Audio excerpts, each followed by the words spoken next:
markaanu joognay adigu 10 beri meelahaas ayaa nala soo hadlay baabuurka qalabka la iskula hadlo baa noogu xiran oo fooniyaha ah waxaa la yidhi xamar soo gala xamar baanu tagnay aniga wiilashii markaan xamar tagnay waxaan tagnay xafiiskii siyaasadda ayaan tagnay oo madax ka ahaa markaa allah u naxariistee cabdirasaaq xaaji masalle cabdulqaadir xaaji masalle waxaana la yidhi waxaad tegaysaan xerada gaashaandhigga ayaa tegaysaan goobtaas maalintaa waxaa loo diyaarinayaa in lagu aasaaso xisbigii hanti wadaaga kacaanka soomaaliya anigana waxaa la ii gartay inaan xaruntaa dadka ka mid noqdo aasaasayaasha ah halkaa waxaa ka garanaysaan masaafiris mashruuc iyo xisbi oo abaalmarin xisbiga waa abaalmarintuu ku jira waa 76 weeye markaa laakiin mashruuca waxaan bilownay juun baan bilownay markaan waa juulaay meeshii markaan tagnay wiilashii askartooda iska raaceen waxaan ku jirnay bil baan ku jirnay markii la aasaasay xisbigii la dhameeyey golihii dhexe waxa la dhameeyey dadkii banaanada ka yimid gobollada kaleeto bil bay ku sii jireen oo waxaa la siinayey siminaaro tababaro siyaasadeed ayaa la siinayey gudoomiyaha la doortay de waa madaxweynuhu ahaa gudoomiyuhu golihii dhexe meesha lagu dhisay aqalkii golihii dhexe iyo qoladii aqalka sare ahayd kulligood waa ku jirtaa maxaa la yidhaahdaa golihii sare oo kacaanka dad kalena dabcan waa lagu daray wasiiradii iyo dadkii shaqaynayay u badan maalintii siminaaradii ay dhammaadeen waana la fasaxay habeen ka dambeeyey aniga iyo allah u naxariistay ninkii la odhan jiray aburaas oo duqa magaalada xamar ahaa iyo ninka la yidhaahdo cabdulqaadir xaaji masalle xasan abshir faarax allah u naxariisto annagoo bakhaad ka soo cashaynado magaalada dhex marayna ayaa waxaa noo timid niman wata baabuurkan la yidhaahda ootada oo booliiska ah liis bay wataan labadoodii waa garteen waana loo yeerayaa baa la yidhi waxaa laga rabaa madaxtooyada aburaas allah u naxariistay maadaama aada xogogaal u ahaa oo dhinaca maxamed siyaad iyo dowladdaba xogaal uga ahaa nimankiiba wuxuu weydiiyey yaad kaloo doonayseen waxay yahay nimaanaan garayna warqaddan noogu qoran oo gaagaab la yidhaahdo markaasuu yidhi waa kanala socda madaxtooyadaa laydinka yeeriya baa layidhi meeshii baanu tagnay meeshii markaan tagnay madaxweynihii iyo xuseen kulmiye iyo golihii sare kulli meeshii baan fadhiyaa golihii dhexe oo markaa cusub intiisa badan liis baa la yeeriyey khudbo ka bacdi waxaa laygu magacaabay gudoomiyaha degmada beledweyne ayaa laygu magacaabay waxaas markaa waxaa weeye waa bishii juulaay baa weli lagu jiraa markan la magacaabdii soo baxday ayaa wasiirkii arrimaha gudaha wuxuu yidhi baabuurkii labada askari way ka tegeysaa maxamed siyaadna waa fadhiya anna waxaan ka tegi maayo saaxiibaday weeye waa la shaqaynaya allah u naxariistay maxamed siyaad baa yidhi maxaa isku haysataan misaale madaxweyne baabuurkii aan ku shaqaynayay ugu haystaa maxaad jaacaqaali baabuurkiisa u daaweeyey iyo nimanka la socda hadduu u baahan yahay oo u baahanahay madaxweyne marka askariga reeb baa layay laakiin darawalka darabta waa askariya isaguna kaxayso iyo baabuurkiina magaca maxamed siyaad baa amarku bixiyo u daay baabuurta wasiirada wadato gudoomiye iyo wax kaleetii logaratoriya looma ogola waxaa kaloo gudoomiye gobol lagu magacaabay markaa ninkii gudoomiyaha degmada ahaa oo la yidhaahdo axmed sugule xirsi oo markaa kor loo qaado gudoomiyaha gobolka laga dhigay nimaanu saaxiib ahayn aada saaxiib ugu ahayn xisbigii gareedka ka wada mid ahayn ayaa isagana guddoomiye laga dhigay waxaana la ku amray inaanu bari subax oo tagno wax alla 70 guddoomiye iyo gubernatoore ayaa la magacaabay oo magacii laga bedelay guddoomiyaha xogayaha xisbiga degmada Hebla iyo xogayaha gobolka baa loo kala magacaabay guddoomiyaha degmada iyo guddoomiyaha gobolka labada magac baa loo kala bixiyay subaxii baan aniga iyo Axmed Sugulle Xirsi ka soo dhaqaaqay ana ka baabuur qurux badan ana baabuurkii rasmiga ah wata adigu waa soo baxnay beledweynaha nimid xilkiiba igu wareejiyey isaga guddoomiyihii gobolka ahaa waa maqnaa mar dambe xilka lagu wareejiyey halkaasaanu muddo joognay adigu bil markaan joognay meelaha ayaa guddoomiyihii gobolka xanuunsaday Axmed Sugulle Xirsi degdeg baa loo qaaday anigaasi haya layga dhigay halkaasaan joogay ilaa iyo dagaalkii 77 labada shaqo isku hayaa beledweyne runtii niman dhalinyaraha hawsha yaqaano iga badiya baa labada meeloodba ka shaqeeya isduwaha iyo xogeyaasha waa niman aad shaqada u yaqaano iga badiya muddadaas marka halkaa intaan joognay dagaalkii baa markaa soo dhowaaday beledweyne waxaa weeye meesha laga abaabulo dagaalka ciidamadii oo dhan oo meesha jooga duurkay wada joogaan tababaray ku qaataan meesha maalintaba waxay leeyahay keenay ciidamadii nimankii expertiga ahaa oo ruushka ahaa oo qaybaha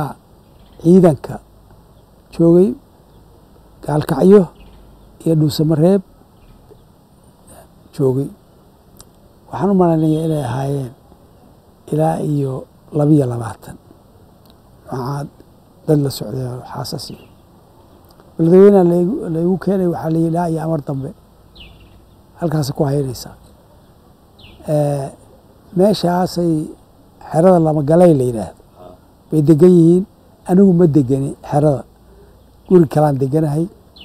oo lama galay ka baxsan lama galay waa xerada ciidanka weli inay tahan Kenya inkastoo hadda ay degan yihiin gubernatorihii iyo dadkaas meel aad xagga nabadgelyada aad ugu fiican nimankaas ruushka galabtiina gurigayga yimaadaan hilib bay ku dubtaan waxoodana way ku cabaan khamrigoodii iyo bileeda waxay i weydiiyaan markii aan u imaado ciidankii aawe ilaa ciidankii oo dhan tegiya dagaal baa la jiraa waxaan idhahdaa meelahan ay tababar ku samaynayaan markaasay igu qoslaan ilaa waa la socdaan meesha la marayo qalab iyo waxbay haystaan waxayaan dhegeyso guddoomiye annagu aad iyo aad baan waxaan ugu faraxsannahay saaxiibadayadu inay dagaal ku guulaysteen oo ilaa hadda halkaa maraya laakiin dagaalka ma jecelin weli markaasaa la raraya oo tegaya weli dagaalku si fiican rasmi oo bilaabeen waxaan soo dhaafay dagaalka intaan la gelinin maxamed siyaad wuxuu u yeeray dadka iyagii gobollada joogay oo dhan 75 qof iyo qaar kaloo golaha dhexe iyo ku jira iyo meel baa la isugu yimid hoola dadka iyagaa inta badan waxaa madax u ah oo ideoloji ahaan la isugu xiran yahay allah u naxariistee cabdiraxmaan caydiid iyo cabdullaahi faash iyo warsamo jugufna la oran jiray shirarka iyo markaanu tagno maxamed siyaad noo yeero iyaguna waa yimaadaanoo meel golaha saran aan ahayn iyo annaga noo dhaxaysay fadhiistaan laakiin waa dhegeystaan ra'yimani maxamed siyaad wuxuu soo jeediyey intaydii gobollada joogtay misayla ilaa iyo muxuu ahaa badhaadhe inta xiriirkaas oo dhan ilaa iyo beled xaawe iyo intaas waxaa la dagaal baa la gelayaa ragga iyagii gobollada iyo degmooyinka laga keenay iyo qaar badan oo kaleeto xamar joogay oo isku xiran waxaanu niri dagaal la gelayo sababihii aanu sheegnay oo aanu niri sharaxnay diidma ma jirto waayo ma diidi karno laakiin waxbaan sharaxnay talaanu soo jeedin oan isku raacnay isku suraacsantihiin baa layidhi haaho qoladii aqalka sare golihii sarena waa naga soo horjeedaanoo dabeecad bay lahaayeen markii annaga naloo yeero qolayatan howlwadeennada xisbiga ah oo dhinaca bidixdaa u badan kulligood waa soo labistaan si ay noo bajiyaan laakiin waxaa annagu danka ma lihin sababaha waaweyn maxay ahaayeen sababaha waxaanu sheegnay dowladda Itoobiya hanti wadaag bay ku dhawaaqday Mengistu waana la ka jeceliyo adduunku waa naga jeceliyo Itoobiya dowlad naga weyn oo taariikh fog leh boqortooyo soo martay yani xaalado badan ayaa jira xaaladahaas waxay noqon karaan dowladaha saaxiibka hanti wadaaga inay dhinac kale u bayraan exactly sidii bay noqotay rag baa waxay soo jeediyeen golaha sare ka mid markii dagaalkii lagu fashalay intii habeenkii hadalka tiri iyo intii hala raad yani jawaasiis weeye hala qabaabta la xiro maxamed siyaad allah naxariiso wadamo ku talay soo jeediyeen ama tala keen ama kala iska daa axmed salaaman baa soo jeediyay in halka qabto arrintaasi markay sidaa u dhacday dagaalkii waa lagu fashalay markii dagaalkii lagu fashalo ciidamadii wixii noolaa la soo celiyey wax allaala iyo wixii xuduudyada joogay magaaladooyinkii oo markii hore dagaalka talada ka dhiibtay kulligood waa la yeelay waa la bedelay kulligood waa la soo bedelay xamar baa la isugu keenay meesha markii la isugu keenay ayaama markaa joognay baana loo yeeray haddana maxaa siyaad habeen dadkii oo dhan laba yeeray dad liis ku qoran oo 25 oo anagu aan ka mid ahay iyo dad kaleeto oo xarunta xisbiga ka shaqeeya ayaa loo yeeray wasafka shanay waxaanu nidhi waxaa laynoola yeeray dagaalkii iyo natiijadii ka soo baxday maxaynu nidhahnaa waa soo tashanay markaa 25 baana saaxiibadayada nimankii madaxda ah waa soo fariisteen sidoodii waana dhegeysanaya waxaa la yidhaah waxaanu nidhaah maxamed siyaado iscasil war haddaba balaaya dhacaysa wixii dhacba dhicmayaan iscasil baanayna saas baynu nidhahnaa عيديد ما يحدينا إذا قلتنا عبد الرحمن عيديد ورق أيديولوجي كله يسكو حرب يوبدي أنا مركي سال الله صفر كرسي ما لا دينا عاسحيقة مركي أنا وأسيج جدنا دينا عميد كان فريستا مركي حاجة محاسي هذا أنا بدح ذا فريستا كرسي الله بعد وحفريستا قبر لي يراهدو هنا يوسف مريحان مري يوسف مريحان وكرتي تدك يا mar haddii la oranayaa la yiri iscasil arrin khatar weeye gaagaabo geeska ma fariisan kartid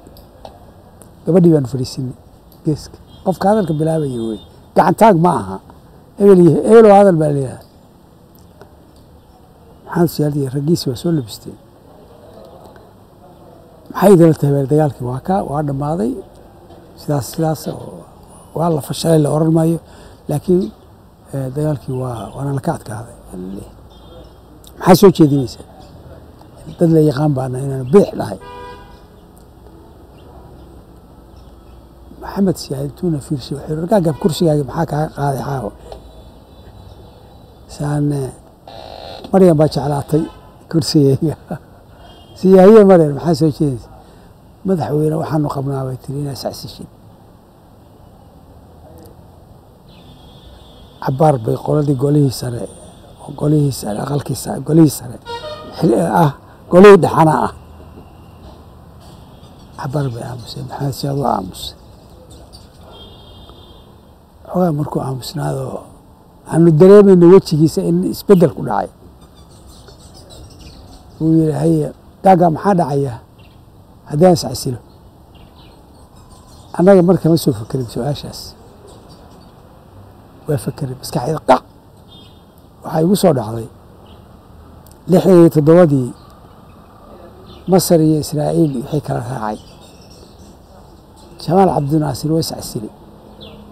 dadkii baa diiday qac maskaxdeeda ku soo dhacday waxaan maxamed madaxweyne dadkaa ku jeclaanaya suuriya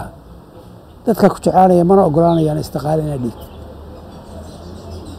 laakiin waa tilaabo wanaagsan oo wax badan aan tari karto hal saac buu qoslay meelaa ku aragtay gaagahab wuxuu bilaaya ka hel iscasilaadi ma jirto maya ma dhihin laakiin anaa hadda ku daraya sidaas habeenkaa ku dhammaatay wuxuu yidhi ra'yi aad qabtaan soo qora raggii kale ma ka hadalsiiyeen adiga la hadaliye 25 kayaga la hadal laakiin waa lagu wada adkaystay sidaas wuxuu yidhi soo qora soona wada saxiix waa arrin balaaya markaan bannaanka u baxnay baanu waxaanu nidhi